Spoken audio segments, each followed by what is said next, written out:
The following announcement has been paid for by the WZWA Network.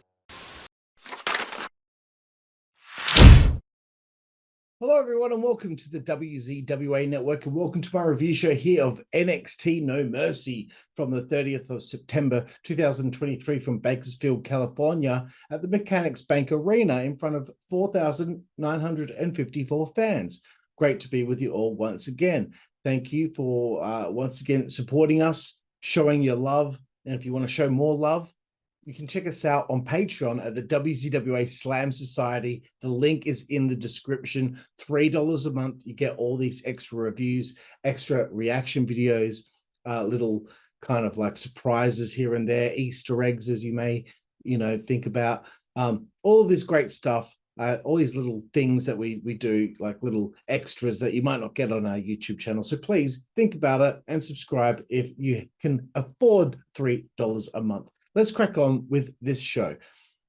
We have the NXT kickoff show here where we get one match, and it's Kelani Jordan taking on Blair Davenport.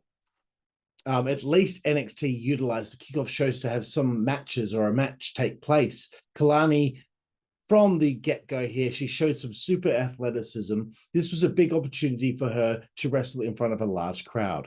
I'm guessing much like NXT newcomer Danny Palmer, Kelani must be a former gymnast too. I Wikipedia'd it, and it was confirmed. She is a former gymnast, which is why she was so good at what she did. Blair got some heat. Kelani reversed a Boston Crab in a very unique way and spent the rest of the match very impressive. It got super physical between them both. Blair then started to taunt Kelani, who hit what looked like a 619 into a cutter, which was crazy. She won the people over here. She hit my old move, the high voltage, not the stupid overdrive. She hit it the way it was supposed to be hit.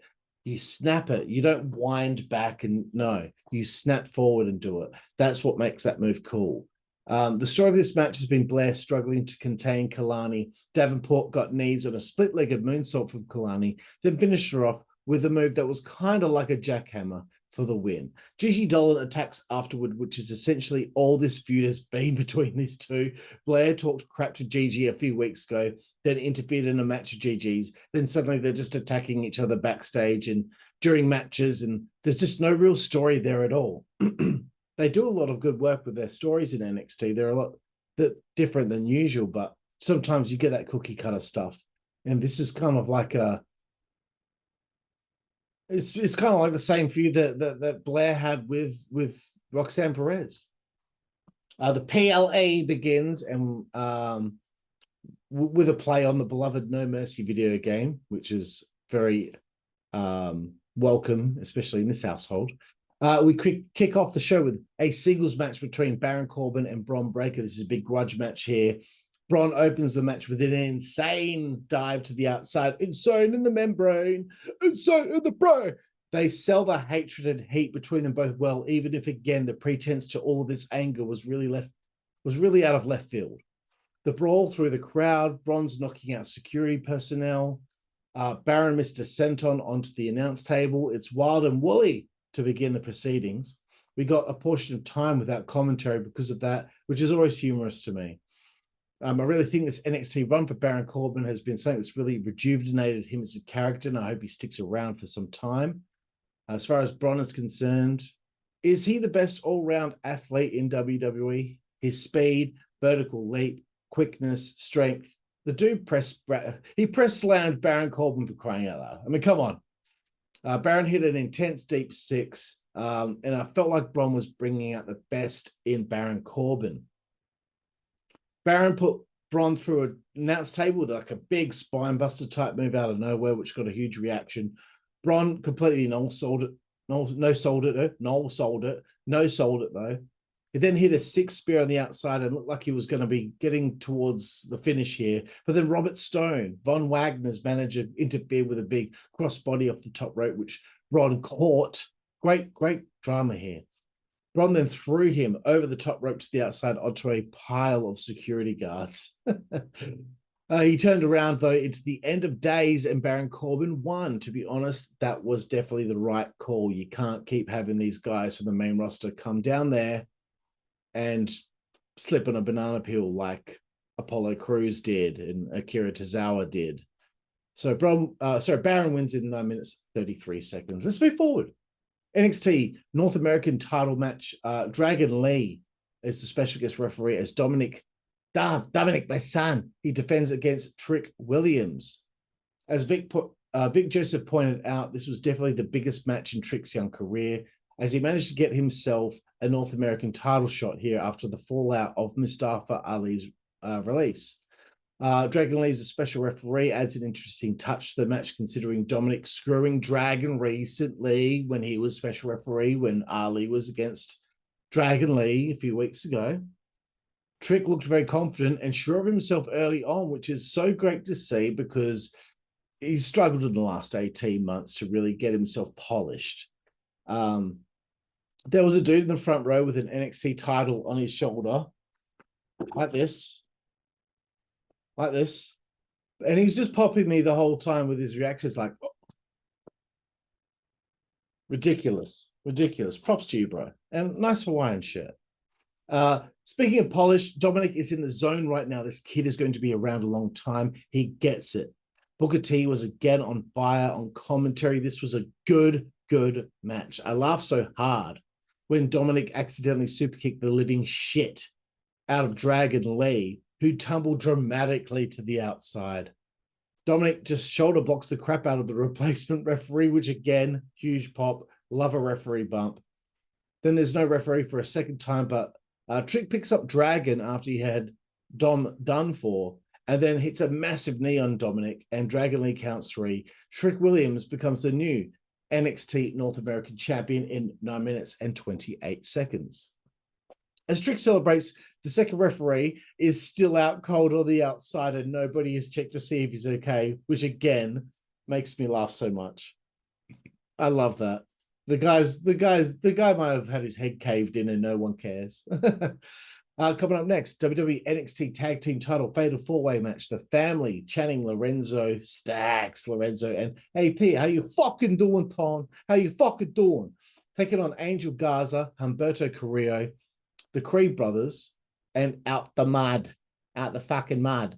I wish in this segment that they showed beforehand, when they were at Tony D'Angelo's house, that his made men that he brought into the room were Little Guido, Big Vito, Chuck Palumbo, and Johnny Stamboli.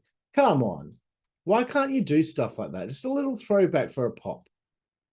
As we all know, I'm not a fan of these kinds of multi-man tag team matches, but let's see how it goes, right? Angel and Humberto definitely needed the NXT demotion to get some relevancy. That's the word. Get that back in their stride. Julius Creed hit a sweet dive to the outside early on. Tony hurts his knee at one stage. I was like, oh, I hope that's a work. I think it was a work because of the choreography after that seemed to continue seamlessly, though. So perhaps it was in the match plan. Angel and Humberto hit a gory special into a flipping cutter. So Angel's got him in the gory special. Humberto flips over and hits a fucking cutter on the way down. I've never seen that before. Well done, boys. Speaking of best all-round athlete, like I mentioned with Bron Breakker earlier, perhaps Julius Creed owns that pound for pound. He's very impressive. Tony D.A.T.A. Fokadultong triumphantly charged back out. And he headbutted a road agent in the face. I'm sure that's going to get a fine. And he started cleaning house, bitch. The family and the Creeds then hit stereo suplexes on OTM and Garza and Humberto. I think that was a first. Never seen that before.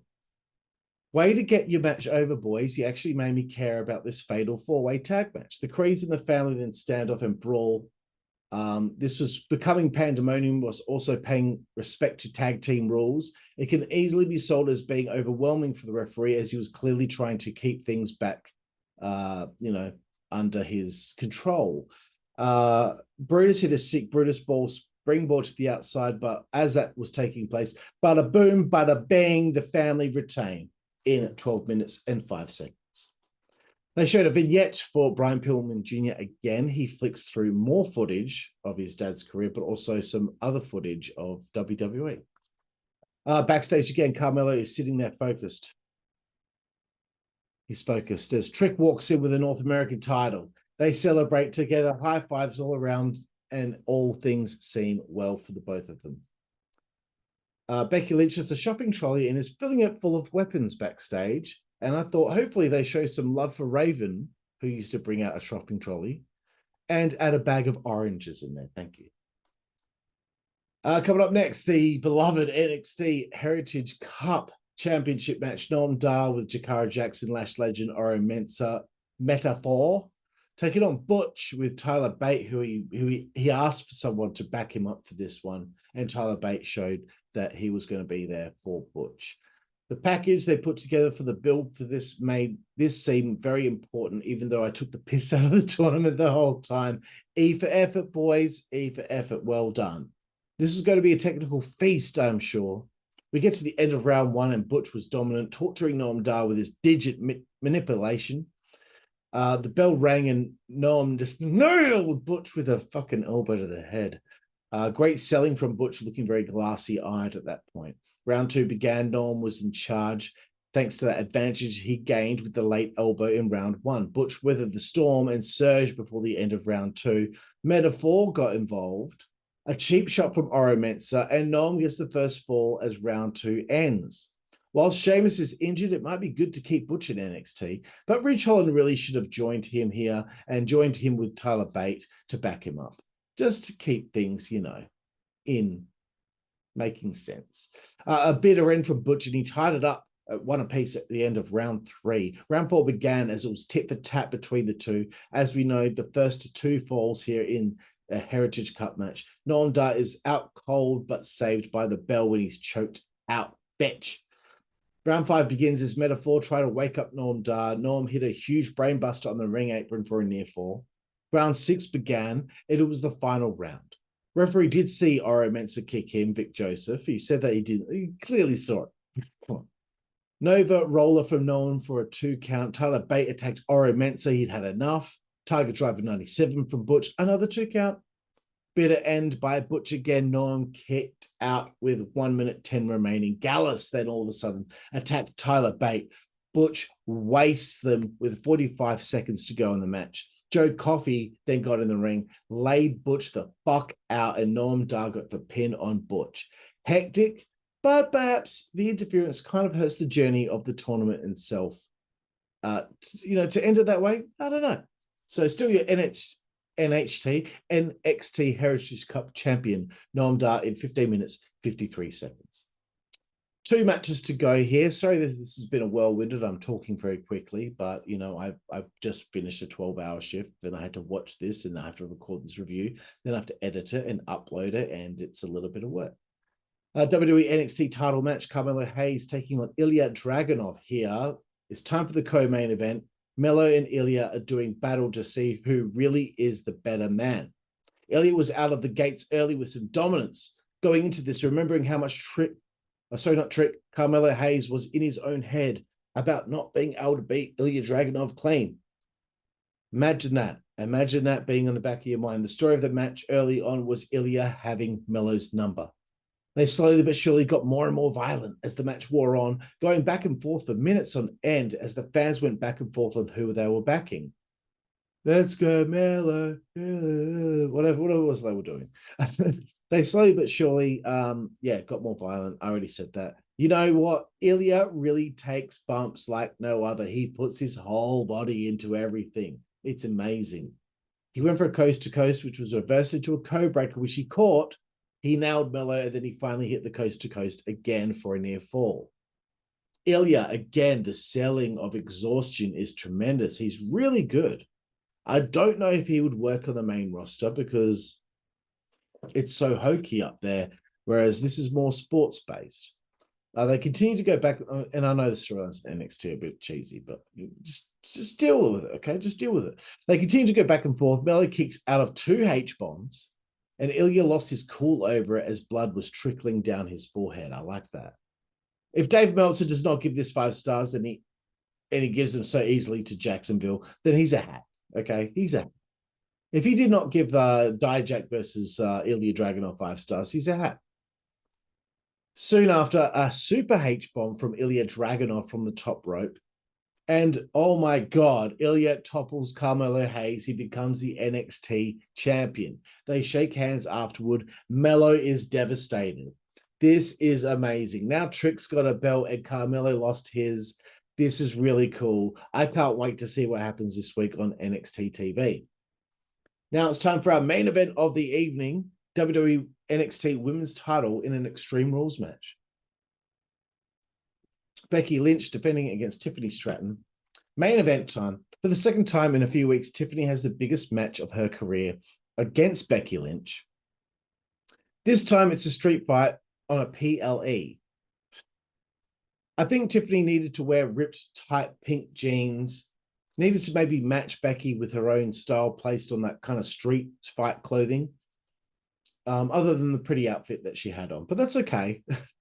Trust me, I did not have a problem with it. Tiffany charged at Becky as she was making her entrance. She copped a kendo stick, a trash can lid, and a chair. Then she was being whipped like a government. Sassafras, Tiffany Stratton there being whipped like a government mule here. As they brawled through the crowd, Tiffany's tights were dealing with a certain hunger from something, and that was welcomed by this reviewer and other people from what I gather. Stratton was bleeding early on from the forehead, which was a sight to see someone who's like the Barbie doll to be bleeding from the head is that's some great stuff. She starts wailing on Becky with spanners and wrenches after she grabbed a toolbox out and to continue her heat. Becky fought back and rammed Tiffy into a shopping cart, into stairs, which looked a little bit weak. You know, she was in the car and she just shoved her into the stairs. It's like, but look, this is a very, very big nitpick there, okay? Or should I say a little nitpick? Excuse the burping, I've been drinking red wine. She introduced some Barbie dolls into the match, so you thought it might have been thumbtacks. It was like all these like bits and pieces of Barbie doll. They put it on the floor of the ring, and Tiffany ended up getting slammed onto them. Tiffany ended up smacking Becky with a trash can lid, which always has a decent effect. You know, Becky went to reach through the ropes, and Tiffany just fucking nailed her in the head. Then soon after, Tiffany hit a spine on the pine, but on the pine on a trash can instead, which looked very decent. This was a very good suspenseful main event. A table was introduced and the crowd were up for it. But man, I'm telling you, this is Tiffany Stratton's coming out party. She saw a different side of herself. She rose to the occasion with one of the most well-known and greatest female pro wrestlers in the world today. Tiffany was there every fucking second of the match and didn't botch once. She is ready. She's ready. Damn. I would keep this going to WrestleMania. I would have Tiffany debut at the Royal Rumble, fuck over Becky, be fucking adamant about getting her back and beat her fucking clean at WrestleMania, dude. That's how you fucking make a new star in the women's division. No titles involved. Singles match, that's it. Anywho, the gymnastics back elbow, you know, the handspring that she does, threw a barricade on Becky Lynch. That was amazing. Becky got put on the table. Tiffany hit a swanton on her from the top rope to the outside and kind of put her through the table. Unfortunately, with the women, sometimes they're so light that they just can't put them through the table properly. And the swanton has always been very difficult for a maneuver like that. There was a second swanton on the inside of the ring that took place, and Becky kicked out. Stratton missed a moonsault to the outside, landed on her feet, rolled through, then took a manhandle slam on the floor, thrown in the ring. Boom! Another suspenseful kick out. Well done, ladies. This is match of the show, by the way. But for me, I'm like, this is Tiffany's moment. If she loses, it will hurt. But I get it. Becky put up the ratings by 23% when she was on TV. So I get if they want to keep her around for a bit longer. She missed the prettiest moonsault ever. Collided with a pile of chairs. Becky hit the manhandle slam onto chairs, and then she retained. Damn. Becky celebrates. So your winner and still NXT Women's Champion, Becky Lynch, in 20 minutes, 19 seconds. As we go off the air, Carmelo and Trick meet backstage and embrace. Carmelo's lost his belt, but Trick has won his. So that story is probably the most interesting one going on at NXT right now, despite Carmelo hates his hokiness. And I'm so glad I don't see him walking around holding his title belt everywhere he goes. He's walking around with his title belt. You know, he's Carmelo Hayes, the NXT champion. I'm sure Ilja Dragunov will now take over that role for him. Because that's what everyone does. Everyone, even when Tony D, ATA fucking Dalton, and Stacks Lorenzo had people over for dinner, they had their belts on the fucking table. So there we have it. There's NXT No Mercy 2023 from Bakersfield, California. I'm giving it an 8 out of 10. I really enjoyed this show. This was really great. I think NXT really are firing on all cylinders. Some of the angles are a little cookie cutter. Some of them are a little bit squeaky clean. It's a little hokey sometimes, but the serious stuff, when they get to it's pretty good. But again, sometimes they force seriousness into angles like Gigi and Blair. They force seriousness into an angle with Baron and Bron, where it's like they can't possibly hate each other that much over like one fucking in-ring promo. Or Gigi and Blair having a confrontation backstage. Blair interrupts a match of Gigi's, and then all of a sudden they hate each other with more vigor than you've ever seen anyone have hatred for one another. This isn't like Pillman and Austin, where Pillman's pulling a gun on Austin and shit. This is over such a small thing, but those are the negatives that I see from NXT. But the positives far outweigh, and I really do think it's actually the best television product that I currently review, even better than Impact Wrestling, which I always said was the best product going to date. Anyway, there you